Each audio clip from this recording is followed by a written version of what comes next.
చైతన్య రథం వీక్షకులకు స్వాగతం, నమస్కారం. నేటి మన చైతన్య రథంలోని ప్రధానాంశాలు: విశ్వ వినువీధుల్లో భారత పతాకం రెపరెపలు, రోదసిలోకి శుభాంశు పయనం. భారత అంతరిక్ష చరిత్రలో ఇదొక చారిత్రాత్మకమైన ఘట్టం.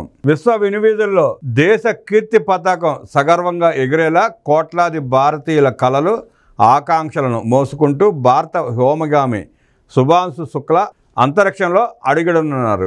శుభాంశు శుక్లా కెప్టెన్గా హంగేరీ, పోలాండ్, అమెరికా దేశాల వ్యోమగాముల బృందం బుధవారం మధ్యాహ్నం ఫ్లోరిడాలోని నాసా కెనడీ స్పేస్ సెంటర్ నుంచి యాక్సియం 4 మిషన్లో భాగంగా అంతర్జాతీయ అంతరిక్ష కేంద్రానికి పయనమయ్యారు. వీరి వ్యోమనౌక గురువారం సాయంత్రం ISSతో అనుసంధానమవుతుంది. శుభాంశు బృందానికి రాష్ట్రపతి, ప్రధాని సహా పలువురు ప్రముఖులు అభినందనలు తెలిపారు. నీతో పాటు భారతీయుల కలలు ఆకాశంలోకి. శుభాంశు శుక్లా అంతరిక్ష యానంపై సీఎం చంద్రబాబు భావోద్వేగ భరిత పోస్ట్ పెట్టారు. ఇస్రోలోని మొదట వ్యోమగామి భారత వైమానిక దళానికి చెందిన గ్రూప్ కెప్టెన్ శుభాంశు శుక్లాను తీసుకుని అంతర్జాతీయ అంతరిక్ష కేంద్రానికి బయలుదేరిన యాక్సియం 4 మిషన్ తన ప్రయాణాన్ని ప్రారంభించినప్పుడు బిలియన్ల భారతీయుల కలలు ఆయనతో పాటు ఆకాశానికి ఎగిరాయి. యాక్సియం 4 సిబ్బంది సురక్షితమైన ప్రయాణం, ISSలో విజయవంతమైన డాకింగ్ను కోరుకుంటున్నాను అని చంద్రబాబు పేర్కొన్నారు. నిరుపేదను నిలబెడదాం అన్నారు ముఖ్యమంత్రి చంద్రబాబు నాయుడు. కూటమి లక్ష్య సాధనకు పెట్టుబడులతో రండి. వెనకబడిన ప్రాంతాల్లో పెట్టుబడులు పెడితే భారీ ప్రోత్సాహాలు ఇస్తానన్నారు ముఖ్యమంత్రి. రాష్ట్రాభివృద్ధిలో భాగస్వాములై మీరు ఎదగండి అంటూ పిలుపునిచ్చారు చంద్రబాబు. ధనిక పేదల మధ్య అసమానతలను తొలగించడమే నా ధ్యేయమన్నారు చంద్రబాబు. ఫిక్కీ జాతీయ కార్యవర్గ సమావేశంలో చంద్రబాబు ఉద్ఘాటన.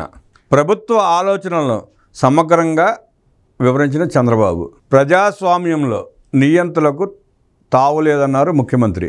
సంవిధాన్ హత్యా దివస్లో చంద్రబాబు ఉద్ఘాటన. ఇకపై ప్రజలు కార్యకర్తలతో మాట్లాడి ప్రతిరోజు ఫీడ్బ్యాక్ తీసుకుంటామన్నారు నారా లోకేష్. కూటమి ప్రభుత్వం ఏడాదిలో సాధించిన విజయాలపై ఇంటింటికి వెళ్ళి అవగాహన కల్పించాలని నారా లోకేష్ సందర్భంగా పేర్కొన్నారు. కూటమిలో మనది పెద్దన్న పాత్ర. అందరినీ కలుపుకుంటూ వెళ్ళి కార్యక్రమాలని, చేసిన అభివృద్ధిని, తెచ్చిన ప్రాజెక్టులని వివరించాలని చెప్పి ఈ సందర్భంగా నారా లోకేష్ నాయకులకు, కార్యకర్తలకు దిశానిర్దేశం చేశారు.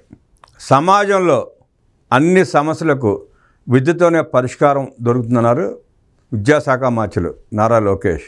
శభాష్ చంద్రబాబు, శభాష్ లోకేష్ అంటూ పొగిడారు ప్రధానమంత్రి నరేంద్ర మోదీ. వారిద్దరిని చూసి అందరూ చాలా నేర్చుకోవాలంటూ యోగా డే సందర్భంగా ఆంధ్రప్రదేశ్లో నిర్వహించిన అతి పెద్ద ఈవెంట్ని గుర్తు చేసుకుంటూ కేంద్ర మంత్రులకు, జాతీయ నాయకులకు ఈ సందర్భంగా వారిద్దరి గురించి గొప్పగా వివరిస్తూ, వారు చేపట్టిన ఆ ఈవెంట్ ఎంత అద్భుతంగా జరిగిందో వివరిస్తూ, తాను గతంలో ఎన్నడూ చూడని ఈవెంట్ని ఆంధ్రప్రదేశ్లో విశాఖ తీరంలో చూశానంటూ సందర్భం.